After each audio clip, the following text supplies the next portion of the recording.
photography. I'm Grant Swinburne, and I'll be your guide as we explore the world of landscape photography through the eyes and lenses of photographers, both up-and-coming and seasoned professionals. I like to dig a little deeper into the way they think about their photography, how it fits in their lives, and where they see it going in the future.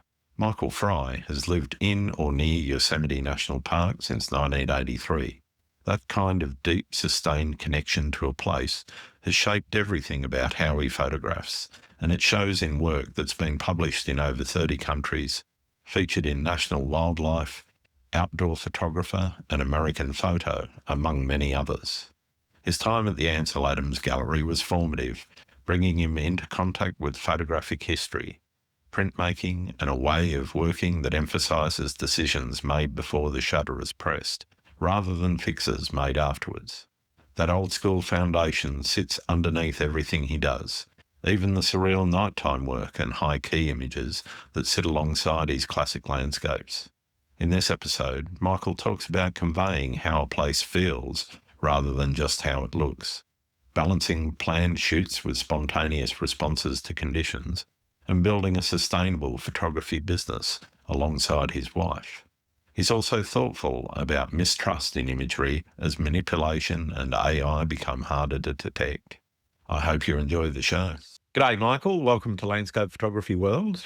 Thank you for coming on the show. Well, thanks for having me. Pleasure to be here. It's an absolute pleasure being able to sit down and talk to you for a little while. I'm keen to understand why people choose photography to be such a big part of their life.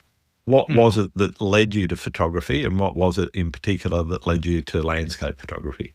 Yeah, I think there's an influence there, a little bit of an influence there from my father, who was an amateur photographer, although more like when I was really young and before I remember much of that. But Yep.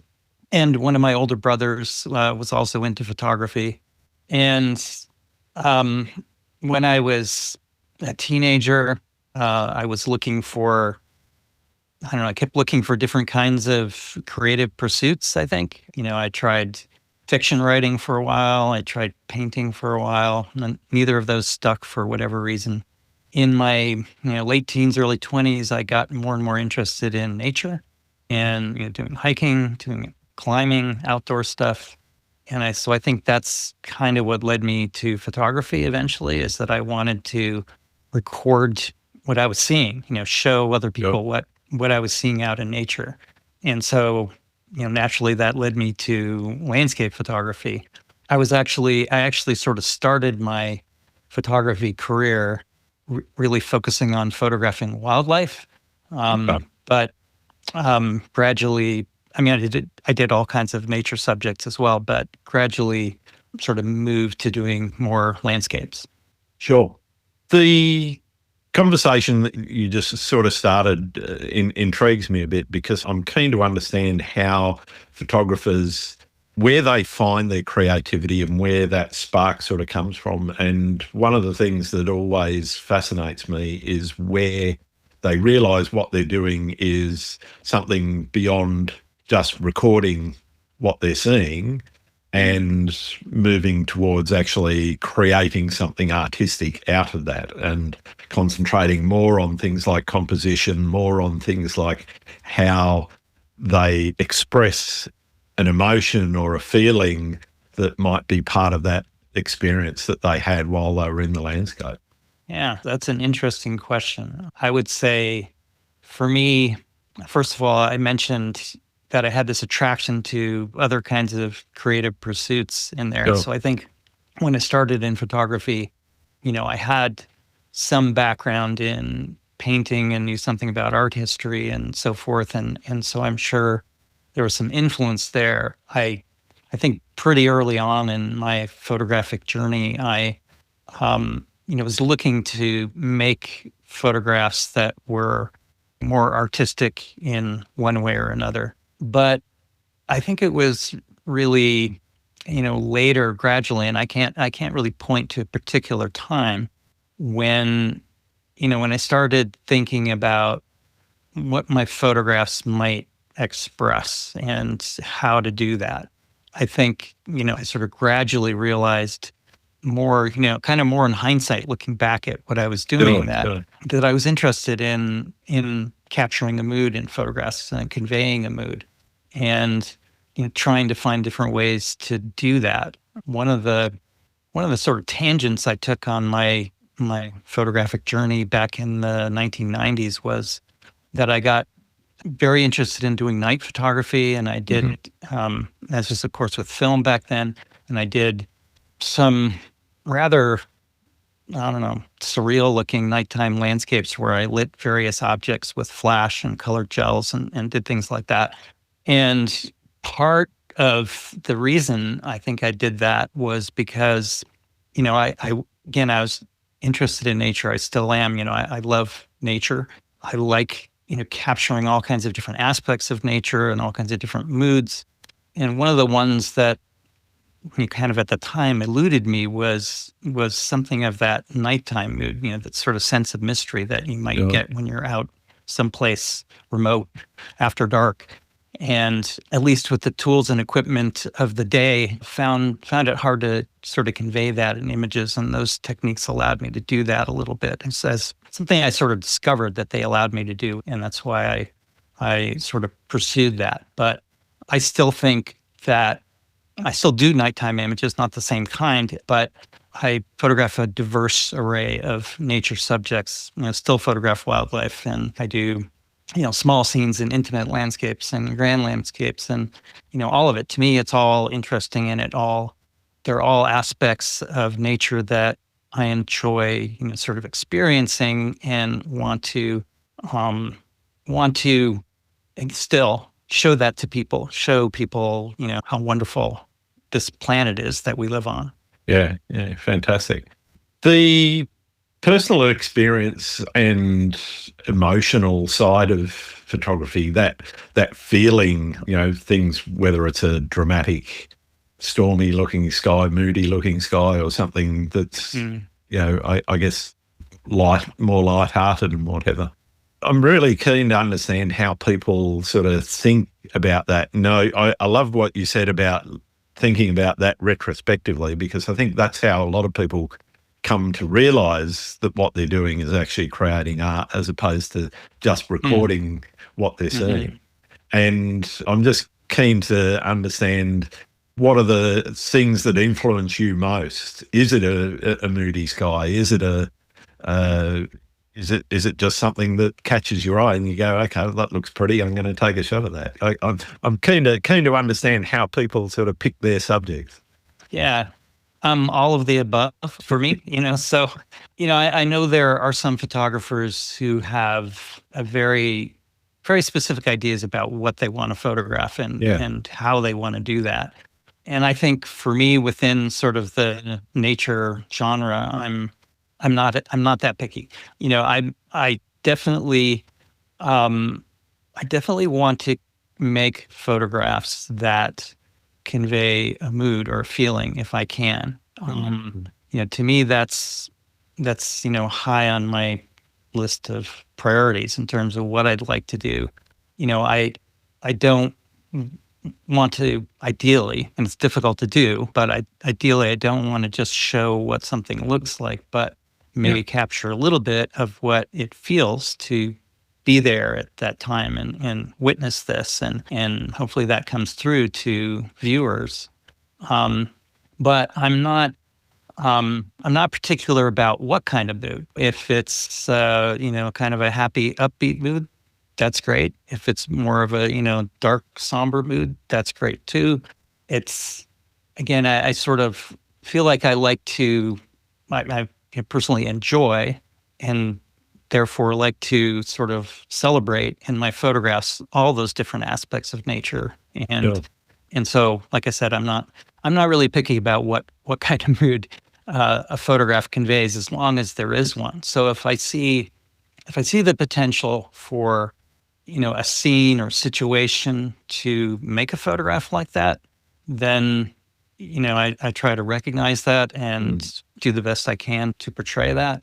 But having said that, I've made plenty of photographs that I like, that don't necessarily strongly convey a mood they're more just trying to portray beauty, or maybe, I enjoy looking at photographs, and therefore sometimes making photographs too that are more of a visual surprise in a sense, where you're showing something in a way that people don't usually see it. It could be something abstract or along those lines.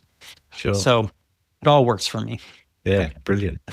Do you set yourself creative challenges? Do you have projects? Do you have goals in your photography? You talked a little bit about going out with the intent of creating a mood or creating an atmosphere with your photography.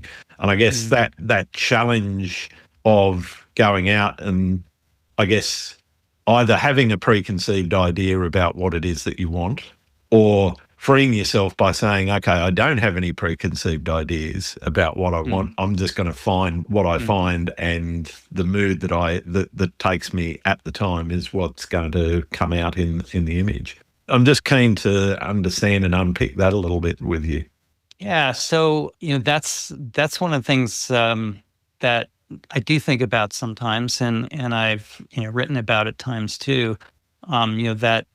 That dichotomy, I guess, between planning out a photograph and just, as opposed to just going out and spontaneously, reacting to things. And I've done both, and I think I've had some success going both ways. There are some photographs that I've made that were quite planned. Maybe a photograph of like a solar eclipse sequence or a lunar eclipse sequence or something like that. There are certain things like that I think require some planning. Yeah, they really do lend themselves to planning. You've got to know where that eclipse is going to be in the sky, et cetera, et cetera. Right. All of that stuff. So, of course, the best laid, as they say about the best laid plans, right? If you're a nature photographer and you're trying to plan something, nature may have other ideas, the weather conditions, whatever might not cooperate.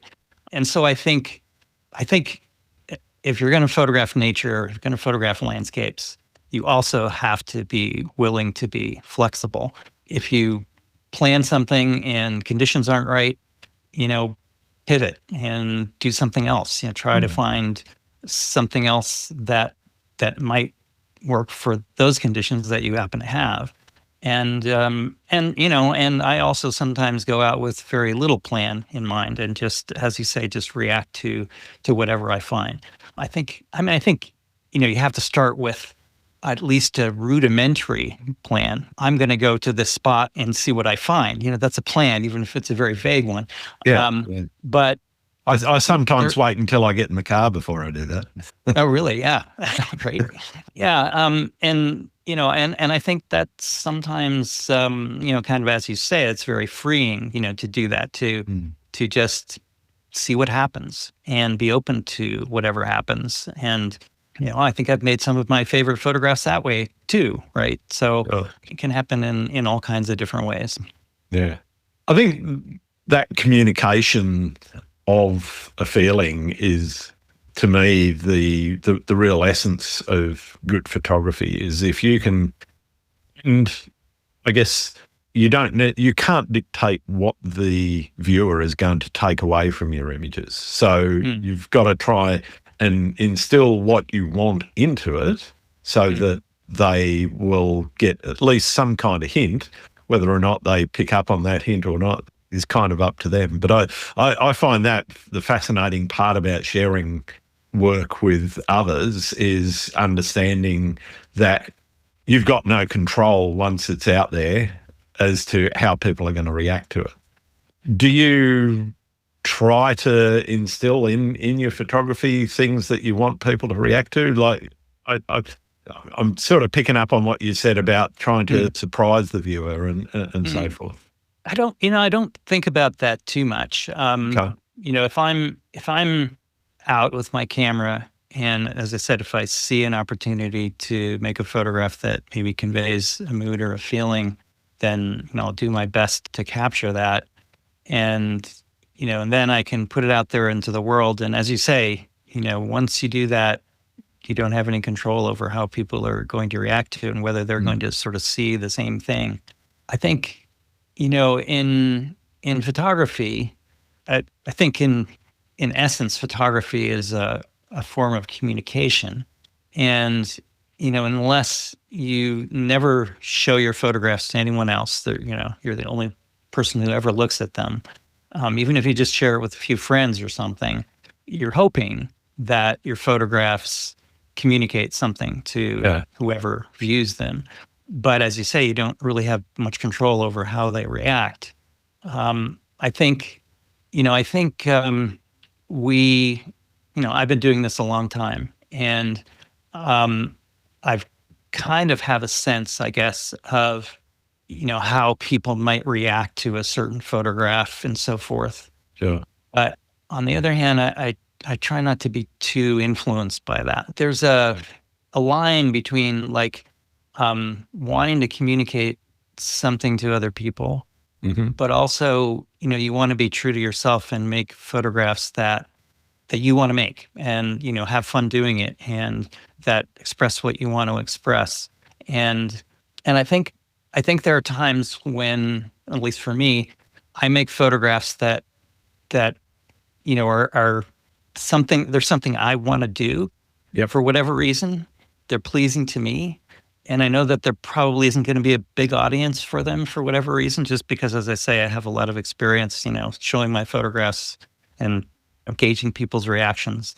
And sometimes you're surprised, but, a lot of times I know, maybe it's not going to be a big audience for this photo, but that's okay. If I'm happy with it, that's part of why I do this too. On the other hand, it's nice to find some common ground, right? Where you're making photographs that you're pleased with, right? That you express something you want to express, that, show your point of view, whatever that might be. But that also seem to reach other people as well, that they sort of get the idea. And it's almost like this ongoing dialogue in a way, at least for me, where, I'm trying to find that common ground between, what the way I see things and the way I want to portray the world, and also what might speak to other people as well. Yeah. I think that is how a lot of photographers define success in their photography, in sort of saying, as long as I'm happy with the image, it doesn't really matter what the rest of the world thinks. It helps if somebody, at least one or two people, come along and say, oh, that's nice, I like that. Sure. Yeah, of course it does. What's your definition of success in your photography? Gosh, yeah, that's a good question. I think, again, if I'm able to make something that I think conveys a little bit of what it felt like to be in a certain place at a certain time, especially those moments when you're out there and you think that you're, lucky enough to see something exceptional, and you hope that you can make a photograph that conveys that to other people as well. That's I guess how I would define it. But I think all of us photographers, and I'm sure anyone doing any kind of creative pursuit, I hope that you have kind of your own internal motivations for whatever it is you're doing. That you're, first of all, enjoying it. For like, if you're a photographer, that you just enjoy being out there making photographs. And I think for a lot of people, photography satisfies a certain creative urge, and they may have certain things that they want to express, whether they can articulate those things well or not. But we're all human, and we all also would like some validation, right? Like to put those photographs out there, and you hope other people appreciate them too. So, I think that's just sort of a normal part of it for us human beings as well. Absolutely. Yeah. I want to go back a bit to where things started, and one of the things that I'm also fascinated. I'm just fascinated with photography and photographers in general, but which is why I do what I do.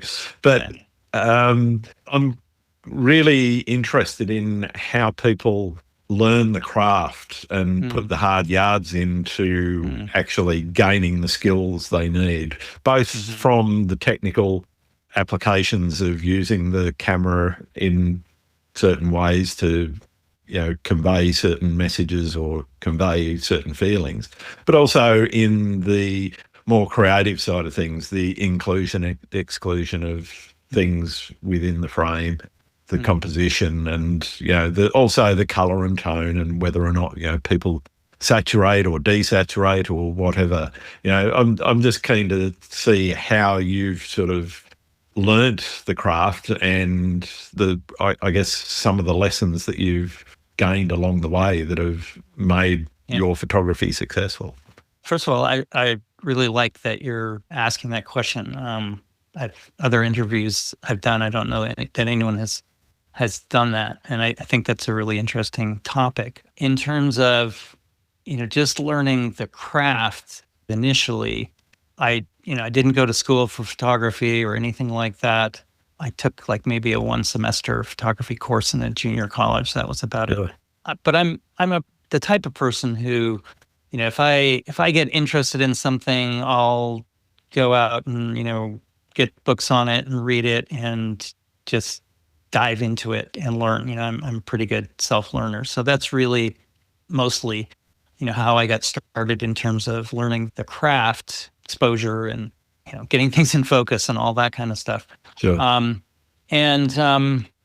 My very, very early on when I started taking photography seriously, my wife Claudia and I both got jobs at the Ansel Adams Gallery in Yosemite.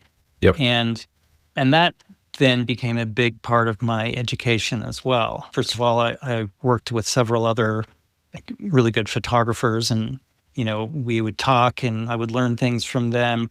I made connections through that job with other people who again helped me along the way. William Neal, who I'm sure some of your listeners know, was kind of a mentor to me at that stage. Yep. And so that kind of thing can be really helpful. I met some very accomplished photographers while working there. Unfortunately, didn't get to meet Ansel. He passed away just before I started there. But some other, wonderful, very accomplished photographers. And I think one of the things I just gleaned from that, kind of looking back on it in hindsight, was that, these people could actually do this. They could actually make a living in photography, and it was possible to make a career out of this. And it's one thing to sort of think of that abstractly, and it's another thing to then see people who are actually doing it and go, oh, well, maybe I could do that too. Yeah. But also just, learned so much about photographic history and about artistic sensibilities in photography and the sensibilities about printmaking and so forth. So I think all of that has carried through in my photographic journey since then, where, I think I still have somewhat of an old school mentality, I guess, in terms of thinking about the aesthetics of a photograph. Mm-hmm. And I'm certainly, like and appreciate all kinds of photography and all kinds of styles and so forth. But I maybe, my heart lies in what I would call more traditional photography, where the most of, I would say, the sort of creative act of photography is done before pressing the shutter. It's thinking about the light, it's thinking about the composition, it's the and the moment and all that. So it's it's all those things you do before pressing the shutter. And yes, there's definitely a place for what you do afterwards to enhance that message, right? Yep. But I don't want that to be the primary thing. I want the primary thing to be the sort of vision and skill to frame and capture the scene in the first place. What about experimentation? During your career, you must have played around with different techniques. You mentioned using gels and lighting and whatever in night photography with film. What other things have you experimented with in your time? Oh gosh. Well, sort of around that same time, or maybe a little bit before that, I did some experiments with multiple exposures and flash. That experiments with flash were what got me into some of that nighttime stuff. Sure. And later on, I did a series of high key images deliberately overexposed and so forth. So I've done all kinds of things, and I think I guess I always suggest to anyone who feels sort of stuck creatively, that just doing something different can help get you unstuck. It could even be just as simple as, well, if you usually like photographing with telephoto lenses, use a wide angle, or vice versa. Sure. But just maybe a completely different subject matter or whatever it might be, to just sort of get your brain, looking at things differently. But at this stage, I feel like that I don't necessarily, have the whatever desire, need to do any kind of big experimentation. I just like to do what I like to do. If I'm going to go out and photograph, it's like, okay, what do I want to photograph? What's appealing to me right now? And I'm trying not to overthink it. Just do what I enjoy doing, to photograph what I feel like photographing, and hope that that through that my voice is going to come through, and that I'll find sort of organically, more organically than sort of pushing myself somehow, I'll find kind of new ways of looking at things and new ways of seeing and portraying things. Mm-hmm. One of the things that usually comes with experimentation, and I'm always interested in how people deal with, I guess, and I don't like to use the word failure. I used to use it a little bit, but when you're experimenting, experiments don't always work. So dealing with that learning process and dealing with that times when you go out, and as you know, and I know from painful experience with the film days, you didn't really get too many second chances with film. So if it didn't work, you were, okay, I'm stuck with a bunch of transparencies that don't really do what I wanted them to do.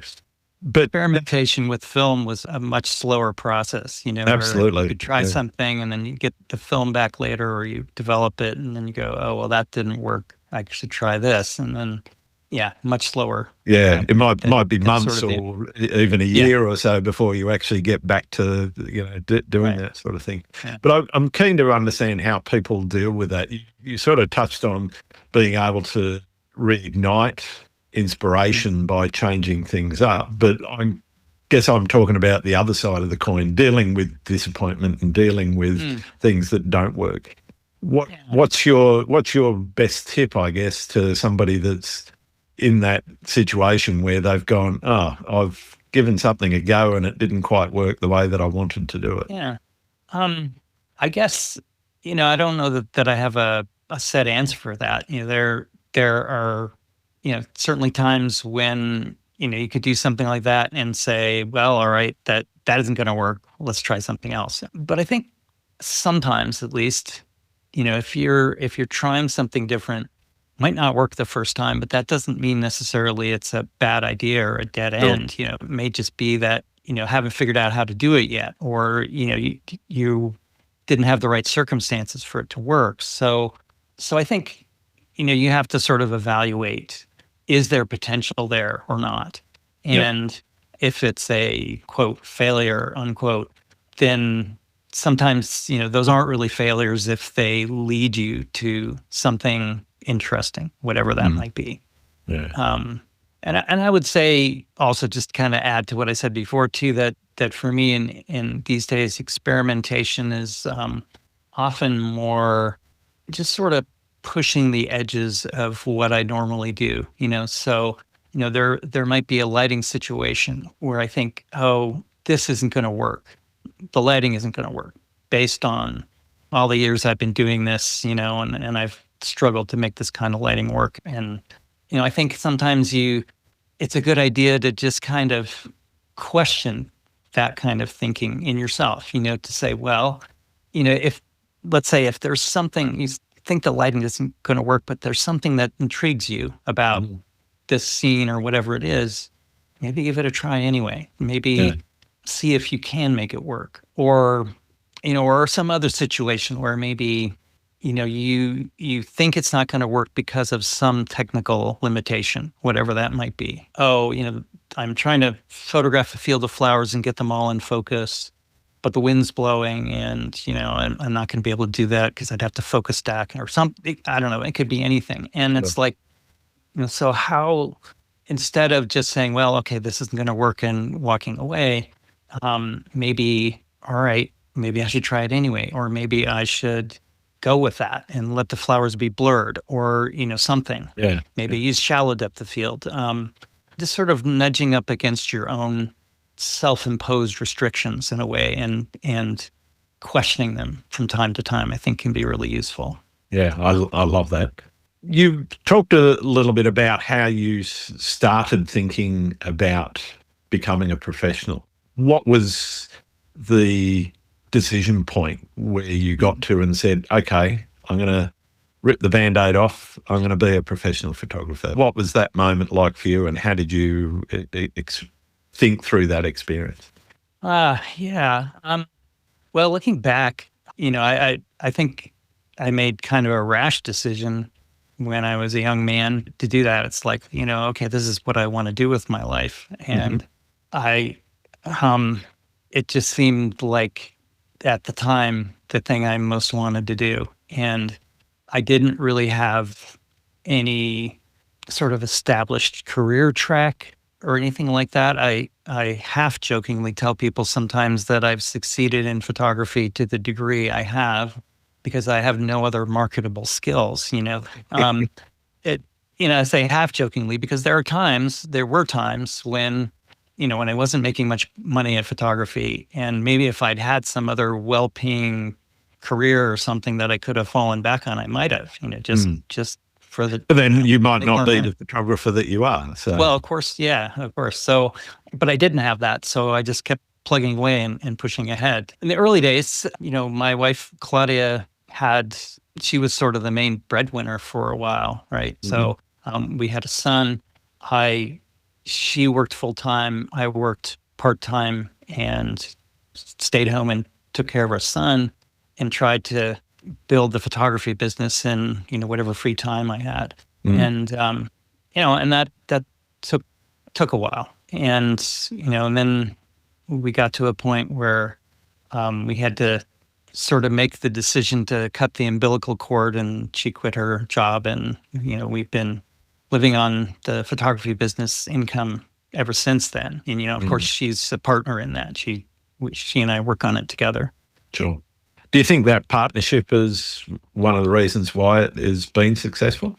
Yeah, for sure. She's doing all kinds of things that just help take things off my plate, but also, I think she has a really good sense of business and customer relations and things like that. So, it's really, really valuable to. They say two heads are better than one, right? And I think there's some truth to that, right? Yeah. Yeah, I think a lot of, particularly just starting out professional photographers, one of the things that confuses them and sometimes trips them up is having to wear so many hats because they've only got the one head, and they're the CEO, the finance director, the chief photographer, et cetera, all of those things and all of the administrative pieces have to be done as well. And I was talking to another photographer, and I think he was saying probably spends about 10% of his time actually doing photography related things, and the other 80 to 90% on doing the business, because if he doesn't concentrate on marketing, doesn't concentrate on the finances and making sure that the bills are being paid, then the photography doesn't matter. It doesn't happen. Yeah. I think most professional photographers would tell you something similar, unless, I don't know, unless you've built the business up to a point where you can hire several people to do other stuff. You're going to be doing a lot of it yourself and having to wear all those hats. And yeah, most of the time is not out just behind the camera. That's probably the most fun part of it. But all those other things that you have to do to make a living, and hopefully enjoy doing at least some of that other stuff as well. Yeah. I mean, I certainly don't really enjoy doing the bookkeeping part of it or the taxes. I don't know anybody that enjoys doing taxes. No. But maybe a tax accountant. Yeah, maybe. I do a lot of writing. That's part of what I do for my blog and other things as well. And and I do enjoy that aspect of it. And for any photographer, processing photos is, in this day and age, is a part of it. And while I don't necessarily enjoy that as much as being out with my camera, I do enjoy that aspect of it too. And sure. So there are lots of different other things, sort of related things, I guess, that I enjoy doing.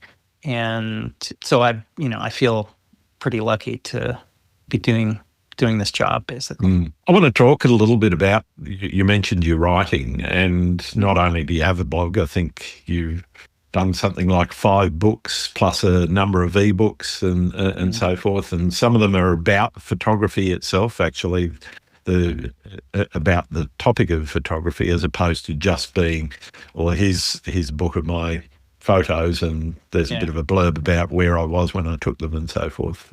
Tell me a little bit about how you sort of got into that and why that's such for me, it's certainly a fascinating part about your story. Yeah. Well, my first book was just a guide. It's the Photographer's Guide to Yosemite. And I think that stemmed from my days of working at the Ansel Adams Gallery, where people would be constantly coming in and asking questions about where they should go to photograph. And so there was clearly a need for something like that. So it was a very just practical thing. And the Cooperating Association for Yosemite Association, published it. So that was the first. And I was kind of, at the time, I think it came out in 2000 or 2001. And at the time, I was kind of shocked at how that actually opened doors for me professionally. Like, it's just a little guidebook to a place. Yep. But to have a published book seemed to legitimize me in the eyes of like some magazine editors and things like that. So, okay. Anyway, and yeah, I mean, I've done a few other book projects since then and so forth, and I do, and talked about, I write a blog, and that's certainly one of the aspects of photography and my career that I enjoy, aside from just the being out with the camera part, is teaching. So teaching both in person and workshops, and through writing or through video tutorials or various different avenues, webinars and so forth. I think that's, first of all, like I said, it's something I enjoy doing, but I also think back to my early days at the Ansel Adams Gallery, and I know that part of it was a strong tradition there. Ansel Adams was a great teacher and a big believer in sort of sharing what he knew. And I got to sit in on sessions of workshops that were conducted there, and first of all, got to meet some amazing photographers teaching those workshops, but and learned a lot, but also, how should I say it, just saw sort of the value of that and the value of people who wanted to pass on their knowledge, whatever it might be, to other people. I think a lot of people are surprised at the generosity of photographers, particularly landscape photographers, when it comes to sharing knowledge, both about the craft, but also about locations and those sorts of things. And I know it's a bit of a hot topic in terms of sharing locations, particularly, geolocation things on social media and so forth, simply because of the volume of traffic that sort of thing Right. drives. It's a little bit different with somewhere like Yosemite, which is, it's a national park. Everyone knows it's, full of natural beauty and so forth. So it's a bit hard to sort of hide when you've got a picture of Capitan or, Half Dome or Right. Fire Falls or whatever. Everyone knows where they are. Yeah. Yeah. Yeah. Gosh. Yeah. I've thought about this. Would I write a guidebook like that today? I don't know. Because the landscape has certainly changed a lot. Sure. Now, as you say, in that particular book, there aren't a lot of big secrets. I'm pointing people to places that a lot of photographers already know about, trying to give them suggestions for the best times to go and things like that. But yeah, it's the landscape has changed a lot. I think we've all seen instances where, a previously quiet, peaceful location has suddenly become overrun with photographers or Instagrammers and Sure. people and so when you see things like that, it makes you a bit more hesitant, to say the least, about sharing those kinds of specifics.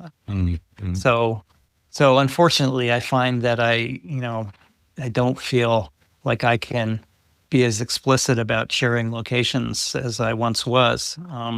It's a tough dilemma, because on the one hand, it's like, oh, this is such a great place. People should see it and experience it. But should experience it for themselves. But yeah, but it's going to be a different experience if there's 1,000 people there, as opposed to being there by yourself. So I don't know. Yeah. I think it's a dilemma for a lot of photographers these days in terms of whether or not to share the location. Or I'm fairly open when it comes to places that are well known, publicly accessible, etc. But if it's somewhere that's more remote, it's a delicate landscape, there are things there that are going to get damaged if there's too much foot traffic, then I'm a little bit more general, and I might say a region even.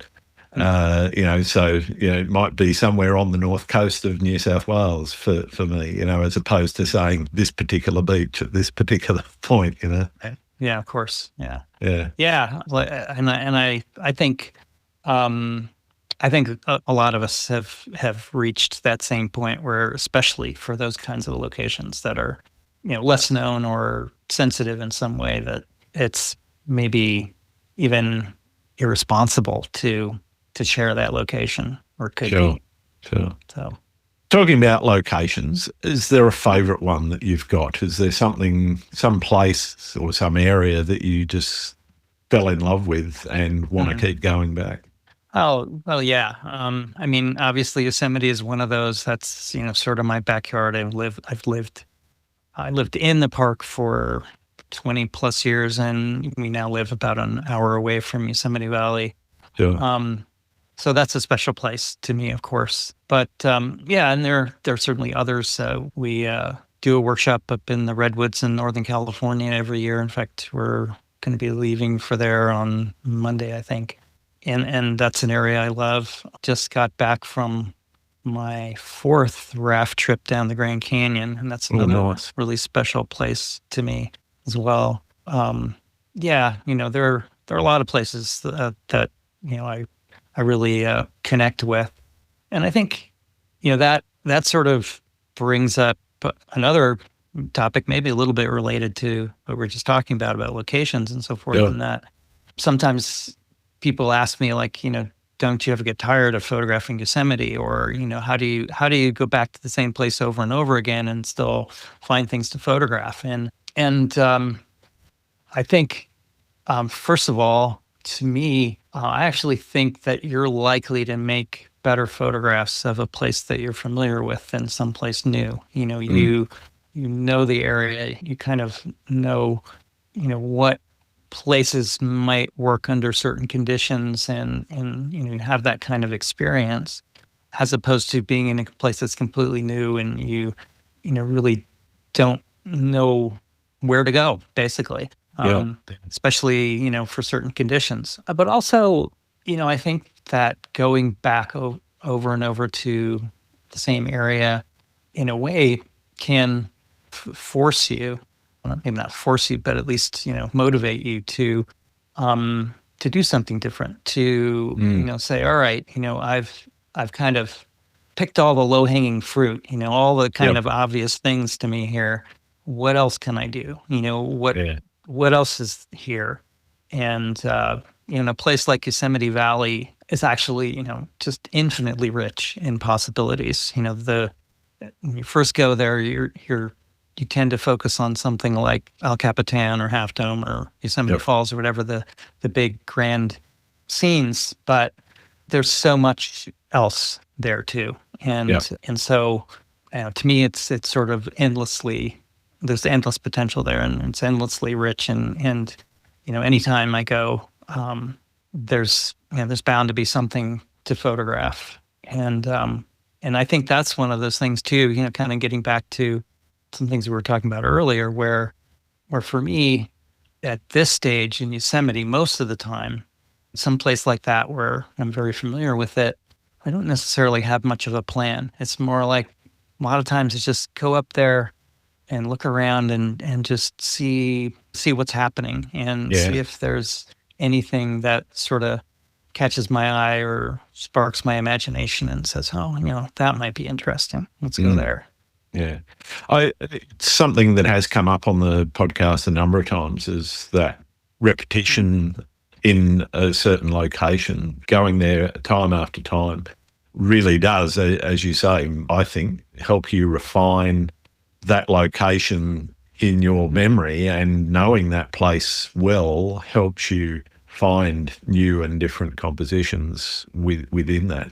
Whereas, as you say, you go somewhere new, you're kind of exploring, you're still trying to work out exactly what it is that you're trying to do. And so some of the things that you do because you're in that place for a certain period of time, particularly, if you're doing overseas travel or anything like that, you've only got this one opportunity to be here. And so you kind of go, okay, well, what's the big highlight? We'll do that. Yeah. Once you've nailed that, might look for another couple of things, but then, you're out of there, and unless you're able to go back, you're kind of out of luck for trying to wring more out of that rag. Yeah. And, it's always exciting to go to someplace new, especially someplace absolutely. beautiful and you've never been before. And sometimes that can be stimulating, just, and maybe if you approach a place with an open mind, sure, maybe it's a place that lots of other people have photographed, but you haven't photographed it before, and everybody sees things differently, and maybe you'll see some things that's differently it. than others. There's a joy in exploration, but there's also a lot of joy in familiarity. And I guess it's just one of those things where you've got to, it helps you mix it up. Yeah, it's all good. And I also do, though, getting back to another aspect of going back to a place repeatedly is I think it's certainly possible to make great photographs in a place you've never been to before. But I also think, in addition, just to sort of the familiarity and the practicality of that, right, where you kind of know the landscape and you know where to go and so forth, there's something also to be said for just forming a deeper connection with a place. And that really can only happen over time. And I think, regardless of what you're photographing, the more familiar you are with it, the more of a connection you have with your subject, then probably the stronger the photographs are going to be. If you have a connection with something, you have a passion for something, somehow that comes through in the photographs. Definitely. Yeah. It could be, I've reviewed portfolios of students sometimes, and maybe they've shown me some landscape photographs, and they're pretty good, and then they show me photographs of their kids, and they're great. Yeah. And I'm like, clearly, this is something you the kids or something you really care about and you're passionate about. I hope all parents are, and that comes through in the photographs. So I think, that can be part of the process for a lot of photographers too, is just, kind of figuring out what really kind of turns you on photographically. What is it you're really interested in and passionate about, and whatever those things might be, those are probably going to be the things you'll make your best photographs of. Yeah. What has your passion for photography taught you about the natural world? Wow. So much. So I mentioned that when I started out in photography, at least a part of the motivation was just to sort of burgeoning interest in nature and wanting to show that, wanting to make photographs that showed, some of the amazing things I was seeing and show that to other people.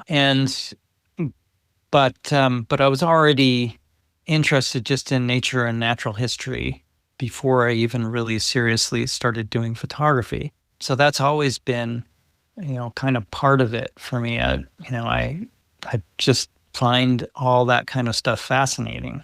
I also said that, I started my career doing mostly wildlife photography, and I think that's something where it's, I think, hard to make good wildlife photographs unless you understand your subjects, unless you know something about the animals' habitats and behavior and things like that. And the more you know, the better photographs you're likely to make. And so I took advantage of whatever resources I could find to learn more about the animals.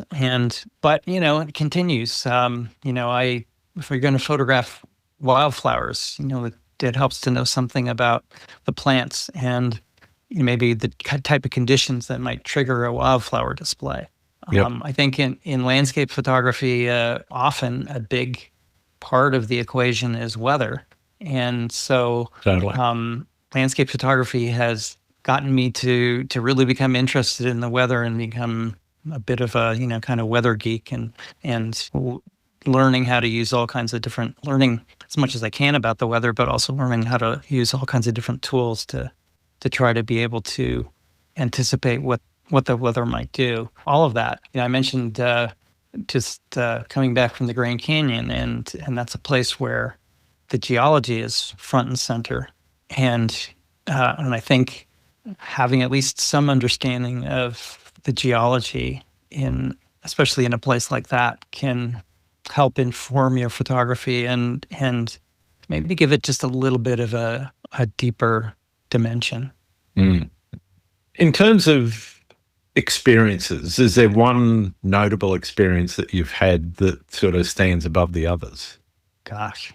There are a lot of wonderful experiences, and I tell people, and I really believe this. I mean, I think landscape photography is an incredible, wonderful pursuit because, I don't know of any other pursuit that motivates you to go to the world's most beautiful places at their most beautiful moments. Maybe there is something that I haven't thought of, but that's what landscape photography does. It encourages you to get out to these incredible places and try to be there when they're at their most beautiful.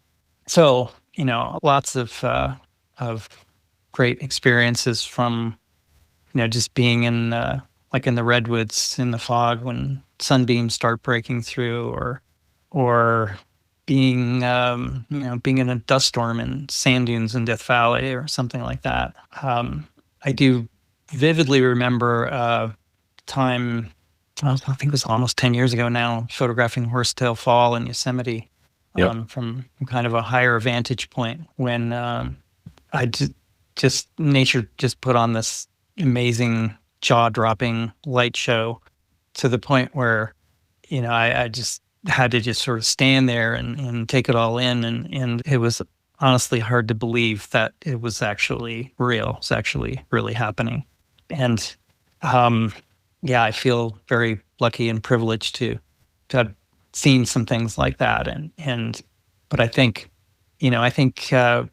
people who pursue landscape photography seriously, it's almost inevitable that sooner or later you're going to end up in some of those situations and see some amazing things. Yeah, definitely. What about horror stories? Have you had any situations where you've kind of gone, I probably shouldn't have done that, or shouldn't have been there? Boy, yeah, I don't know. I can't really think of anything like that. I mean, nothing too dangerous. I haven't gotten myself into too much trouble, knock on wood. About the worst was maybe a time on the eastern side of the Sierra, my home mountain range here, where my wife Claudia and I, our two dogs, were going up a dirt road and in pursuit of photographing some aspens and got stuck. And but we were able to get ourselves out. And that's probably about as bad as it gets. Fair enough. One of the things that I pretty much ask everyone is where they see photography's place in society. What is society's view of photography right now? Wow. It's a hard question to answer because things are in so much flux. And I think, unfortunately, for better or for worse, I think there's a lot of mistrust of photography in the world right now because of, it's been building for many years, decades, because of programs like Photoshop and the ability to manipulate reality. Right. Exactly. And now, it's reached another level with AI and all the AI generated content that can be put out there and can be used to, to fake things and make people believe things that aren't real and so forth. Like any technology, can be used many different ways, right? I've seen some wonderful, hilarious videos that are made by AI, and they're AI. Nobody's trying to pull the wool over your eyes. Somebody's doing something creative with it. Yeah. But of course, there are also those all too frequent instances where people are doing something fake and trying to deceive people. Yeah. So, yeah. So I think there's a lot of mistrust and also a lot of naivety on the part of viewers too, where they seem to be looking at a photograph that, to me, I'm sure to you, it's obviously fake. Yep. But people don't seem to realize it. Yeah. And to be honest, I don't think a lot of people care in some cases. Yeah. Yeah. It'd be interesting to know though if you said, okay, this is fake, and you told them what their reaction would be. But yeah, I personally think quite a few people just sort of shrug and go, "Oh, it was nice. I enjoyed it, regardless." Yeah, that's an interesting question. That sometimes, like I try to gauge how I would react. Yeah. First of all, just say that I'm totally fine with anybody doing whatever they want artistically, whatever they want with their photographs or their art or, whatever they want to do. The only thing that I have a problem with is when people try to pass off something as something real when it's not, or, basically they're trying to deceive people. Yeah. If somebody's upfront about it, I have no problem with it. But it's a good test sometimes to to kind of ask yourself, like if does it matter to me whether what I'm looking at is real? Did it actually happen? And I know that like every photograph it's not reality. It's an interpretation of reality. Right. But I think most I guess a question I ask myself in terms of like how I'm processing my photos and so forth is if someone were standing next to me when I took the photograph and then they saw the photograph later, would they recognize it? Yeah. Or would they go, "Whoa, it didn't look like that at all," Anyway, but if you, if you find out that something has been, I don't know, manipulated in some way, or, like it's really a composite of different things and not an actual real moment that happened. I think for a lot of people, and, including me, if I find something out, it's like it can be a bit of a letdown. It's like, oh, okay, that didn't really happen. Oh, Yeah. Yeah. and I don't know. These questions are always hard to answer. Yeah. They're I think gray areas and all that, though. I do think the context matters. And when somebody, as you say, is trying to deceive somebody and pass something off as this really happened, or I really saw this, then that's a totally different matter to when somebody's saying, here's a bit of artistic expression, I did a composite, and so forth. And that said, it's always interesting to me where some people draw lines in what's acceptable and what's not. And so had an interesting conversation actually with Peter Eastway on last week's show about this, and he was saying that it's totally acceptable to completely desaturate your image to black and white, but almost not acceptable to increase the saturation too far. You can do it a bit, but once you go past a certain point, everybody goes, oh, that's crazy, And it's just, it is interesting that when you look at it from that perspective, that, there are some things where people will draw a line and that's acceptable, but there's other things which you kind of go are not. That's aside from the deception side of things, If someone wants to put unicorns and rainbows into a shot, that's fine. I don't care. Yeah. Of course. As long as they're not trying to pass it off and say, hey, I saw a unicorn flying past this rainbow, I mean, that's an interesting one about black and white. I think part of that is just that, that's how photography started out, right? Absolutely. Color. So it's a tradition. But if you sort of take a step back and look at it, it's definitely a step removed from reality to see the world in black and white. Yeah. So, all kinds of interesting questions and interpretations. Definitely. So, what's the best and or worst piece of advice anyone's given you? Oh my gosh. I'm trying to think. I'm not sure about best or worst, but one piece of advice that a photographer once told me, Clinton Smith, he is, I think he's still around, a photographer, very good photographer whose work we represented at the Ansel Adams Gallery during the time I worked there.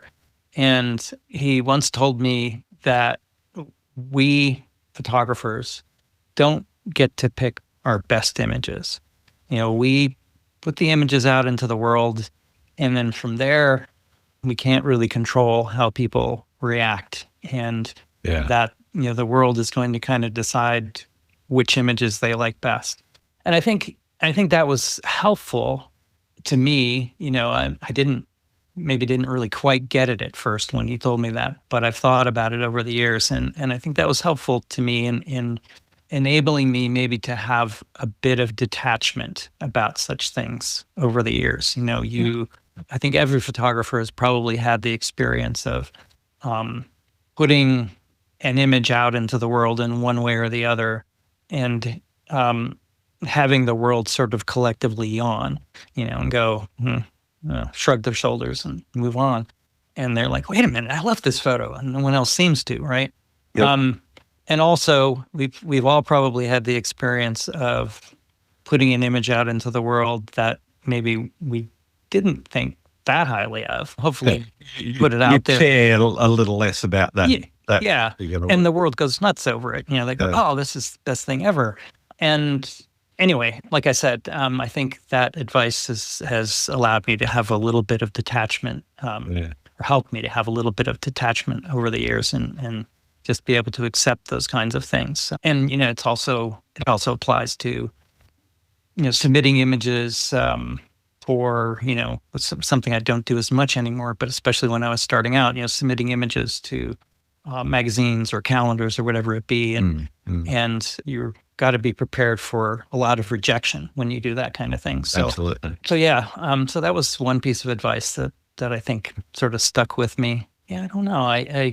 I'm trying to think of like a bad piece of advice, and nothing's coming to mind at the moment. That's probably a good thing that you Yeah. don't remember the bad advice. Yeah. All right. Well, we need to start thinking about wrapping up. I've got a couple more questions for you. One is, are there any other photographers that you think I need to be talking to? Oh gosh, I don't know who you've had on exactly. So I don't know the complete list. So I'm not sure how well I can answer that question. Have you had William Neal on? Because I mentioned him earlier. I don't think I have. No, not yet. All right. He would be a great person to have on. Awesome. My co-instructor on the Grand Canyon trip and a number of other workshops, Jerry Dodrell. He's a photographer from Bodega on the California coast, and it's really good. And I think he has a lot of interesting things to say. Yeah, fantastic. I haven't spoken to him. Yeah. Okay. Yeah. My last question is one that I've been asking right from the beginning, and everybody gets to have their say on this topic. Do you like pineapple on pizza? Gosh. Yeah, I do. So, okay. Yeah. Yeah. It's interesting. I did a count back, I think it was about the 200th episode or something, and I did a count back, and I think we're about, it is still roughly about 56% yes versus 44% against. There's a few neutrals kicking around there, but it is a highly controversial topic. Definitely. Anyway, thank you so much for taking the time out to speak with us, Michael. I really loved meeting you and getting to know you a little bit better. Where can people find your work? Well, first of all, thank you very much for having me on. It's been a pleasure talking to you. Yeah, I've really enjoyed it. And my website, michaelfrye.com. Find everything there, links to my blog, workshops, tutorials, webinars, all that kind of stuff. Perfect. Thanks very much, Michael. All right. Thank you. Thanks again for listening to Landscape Photography World. I hope you enjoyed the show, and keep listening because I'll be joined by some great guests in upcoming episodes. You can find my work in this podcast at grantswinburnphotography.com. I'm also on a whole load of social media. Just look for Grant Swinburne and I'm pretty much the only one out there. Anyway, don't forget to like, subscribe and comment, share the podcast. Make sure other people know about it because it really helps the podcast to be seen and heard by others. I'm Grant Swinburne and hope to see you out shooting soon.